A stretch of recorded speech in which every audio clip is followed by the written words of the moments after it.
IT job కోసం try చేస్తున్నారా? Coding ట్యూటర్లో training తో పాటు స్టైఫండ్ అండ్ 100% జాబ్ గ్యారంటీ. నమస్తే వ్యాస్.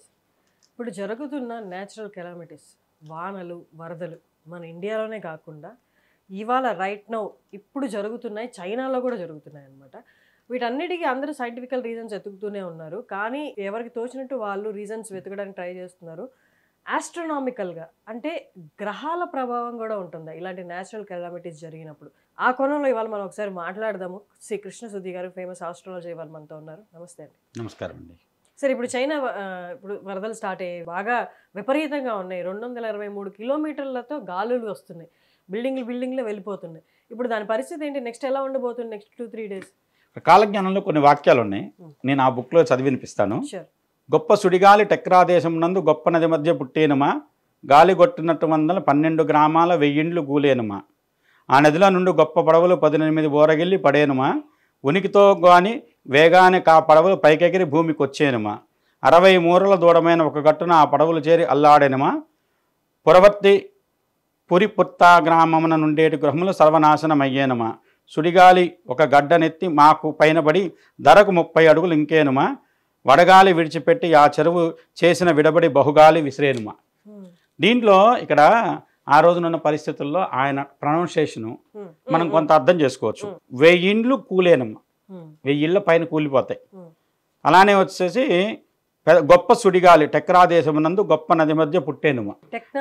టెక్రా దీంట్లో అన్నది అంటే ఒకటండి, ఆయన రాసింది ఏదైనా సరే దీన్ని ఏంటంటే డీకోడ్ చేసేటప్పుడు ఒక్కొక్కసారి పేర్లు అటు ఇటు పడవచ్చు. అప్పట్లో ఈ పదాలు ఉండవు కదా. అవును. తర్వాత వచ్చేసేసి అందులో చీనీ అనేవాళ్ళు, అప్పట్లో చీనాంబరాలు అంటారు కదా, చీనా దేశం అన్నా అది చైనా కింద తీసుకోవచ్చు.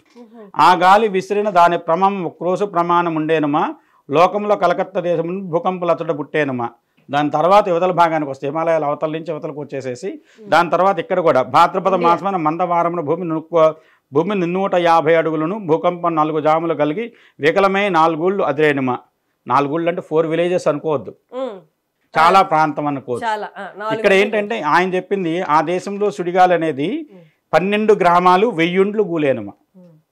దీంట్లో ఇప్పుడున్నటువంటి పరిస్థితుల్లో ఇక్కడ ఈ గ్రహస్థితి సూర్యుడు, చంద్రుడు, బుధుడు, కుజుడు, రాహుకేతువులు అంటున్నారు కదా, ఈ 9 గ్రహాలకు సంబంధించిన గ్రహస్థితి ఒక భారతదేశానికి వర్తించదండి. వాళ్ళకి తెలిసినా తెలియకపోయినా, దాని పరమైన చర్చ వాళ్ళు చేసినా చేయకపోయినా వాళ్ళకు కూడా ఈ రాహుకేతుల ప్రభావం లేదంటే వచ్చేసి గ్రహణాల ప్రభావం, వాళ్ళ ఈ మిగతా ఈ గ్రహ సంచార గతులు వాళ్ళ మీద కూడా ప్రభావం చూపెడతాయి. ఉంటే దాని ప్రభావం ఉండి తీరుతుంది గ్యారంటీగా. దాని ప్రకారం వాళ్ళకి ఇప్పుడు వచ్చేది నీటి ప్రమాదమే కదా. అక్కడెక్కడ స్పెసిఫిక్ గా చెప్పలేదు కదా ప్లేస్ కూడా. ఇప్పుడు టెక్రా అనే దాన్ని దానికి ఎందుకు అన్వయించుకోకూడదు అంటా నేను. వాళ్ళు డీకోడ్ చేసేప్పుడు దీన్ని ఇంకో దేశానికి వస్తే మరి అక్కడ కూడా అనువదించుకోవచ్చు కదా. అంటే ఇక్కడ సిరీస్ ఉందండి. వికారి మీద 3 వేసి విష్ణునామం మీద వీరవసంతులు వచ్చేనమా, వికారి 3-6 వెళ్తేనే భూమికి వీరవసంతులు వచ్చేనమా. దీన్ని ఒక వరుసగా చెప్పుకుంటూ వచ్చాడు ఆయన ఆ సిరీస్ని. అంటే ఇప్పుడు మనకి ఇక్కడ దీన్ని దానికి అన్వయించి చెప్తున్నాను కానివ్వండి. కాకపోతే వచ్చేసి వికారి, శార్వరి, ప్లవ, శుభకృతు, క్రోధి ఇప్పుడు నడిచేది. అందువల్ల ఏంటంటే 3 సంవత్సరాలు దాటిన తర్వాత వచ్చేదని చెప్తున్నాడు కాబట్టి దాని ప్రకారంగా ఇది దీనికి అన్వయించవచ్చు అని చెప్పి నేను ఇచ్చేది. ఇంకొకటి ఏంటంటే దాంట్లో ఆయన రాసింది ఏదో as it is scripted book మన దగ్గర లేదు, దాన్ని వీళ్ళు డీకోడ్ చేసి పెట్టారు. డీకోడ్ చేసి పెట్టిన దాన్ని వచ్చేసేసి మనం ఈ సందర్భానికి తగినట్లుగా అన్వయించుకోవచ్చు. తర్వాత ఇంకొకటి ఏంటంటే ఒక సంవత్సరం నాడు, అంటే ఏదైనా సరే ఒక క్యాలెండర్ ఇయర్, మనకి ఈ సంవత్సరం క్రోధి నామ సంవత్సరం అనుకున్నాం. క్రోధి వచ్చిన తర్వాత క్రోధి వెళ్ళే లోపల గ్రహణాలు ఎన్ని అవుతున్నాయి, ఆ గ్రహణాలు ఒక సంవత్సరం 4 గ్రహణాలు వస్తే ఆ సంవత్సరం ఉత్పాతాలు పుడతాయని చెప్పేసి మామూలుగా పంచాంగ గణనలో ఉంటుంది. ఈయన కాదు, మామూలుగా ఎవరైనా సరే పంచాంగం గణించేటప్పుడు దీని రకరకాలు ఉన్నాయండి. మీకు ఇవాళ ఉన్నట్టే ఆ రోజులో కూడా హేతుబద్ధత కావాలని కోరిన ఆయన ఒక ఆయన ఉన్నాడు, రెట్టమతం అంటారు, విన్నారా? పేరున్నారా? రెట్టమతం పోతున్నాడు అంటుంటారు సహజంగా. ఆయన ఒక కవి, ఆయన రెట్టుడు ఆయన పేరు. ఆయన ఒక పుస్తకం రాశారు రెట్టమత శాస్త్రం అని, రెట్టమత శాస్త్రం. దాంట్లో క్లియర్గా ఉన్నాయి ఇలాంటివి కొన్ని. గురుడు ఇక్కడ ఉంటే ఇలా జరుగుతుంది, గురుడు ఇక్కడ, ఎందుకంటే ఏది ఒకసారిగా ఆయన చూసి రాయలేదు. దాన్ని వచ్చేసి ప్రాక్టికల్గా దానికి ఒక గాలగణనలో ఏమేమి జరుగుతున్నాయని చూసుకొని దానికి హేతుబద్ధత చేతికే రాశాడు ఆయన. ఇప్పుడు ఆయన మామూలుగా మనకి పెద్దానికి ఎదురు మాట్లాడుతున్నాడు, ఇటు ఎదురు మాత్రం రెట్టమతం పోతున్నాడు రా అని చెప్పేసి అంటారు కదా. ఇలాంటి దానికి కూడా ఆయన ఒక పుస్తకం రాశాడు, దానికి కూడా ఆయన కూడా ఒప్పుకున్నాడు కొన్ని ఇలాంటివి. హేతుబద్ధత లేదంటే హేతువాదం కోరేవాళ్ళు హేతువు చూపెట్టినప్పుడు ఒప్పుకోవాలి. కానీ వాళ్ళ జ్ఞానంలో ఉన్నటువంటి వాళ్ళు ఒప్పుకోవట్లేదు. వచ్చిన ప్రాబ్లం అది.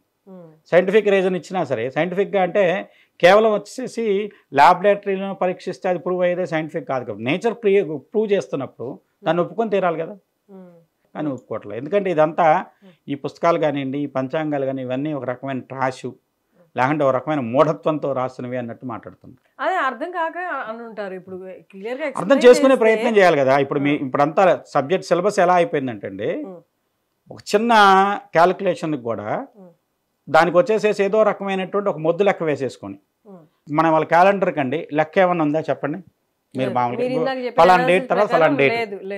కానీ పంచాంగం రాయాలంటే తిథికి ఒక లెక్క రాయాలి, వారానికి ఒక లెక్క రాసుకోవాలి, నక్షత్రానికి ఒక లెక్క రాయాలి, యోగానికి కరణానికి, దాంట్లో వర్జం, లగ్న స్ఫుటాలు, ఏ ప్రాంతానికి మనం జాతకం కడుతున్నాం ఆ క్షేత్ర లగ్నం తీసుకొని దానికి ఉన్నటువంటి ప్రామాణికంలకు లెక్క కట్టాలి ముందు. ఊరికే దేన్ని వచ్చేసి ఒక రోజుతో చెప్పలేదండి. దానికి ఒక సిలబస్ మొత్తం ఒక రకమైన ప్రతిదానికి ఒక లెక్క తీసుకుని వచ్చి ఆ ప్రకారం క్యాలిక్యులేట్ చేస్తే ఇది ప్రామాణికం అని చెప్పి పెట్టిన తర్వాత ఆ ప్రామాణికం ప్రకారం పంచాంగం రాయటం మొదలు పెడతారు. మీరు ఇచ్చిన ఇన్ఫర్మేషన్ వాల్యుబుల్. ఆస్ట్రాలజీ గురించి అండ్ గ్రహాల ప్రభావం ఎలా ఉండబోతుంది ఈ గ్రహణం వల్ల కానీ ఇప్పుడు జరుగుతున్న నేచురల్ కెలామిటీస్కి కారణం గ్రహాల నుండి కూడా ఉంటుందా అన్న దాని మీద చక్కటి డిస్కషన్ జరిగింది. గురించి మళ్ళీ ఇంకో టాపిక్తో మళ్ళీ కలుద్దాం. Thank you so much.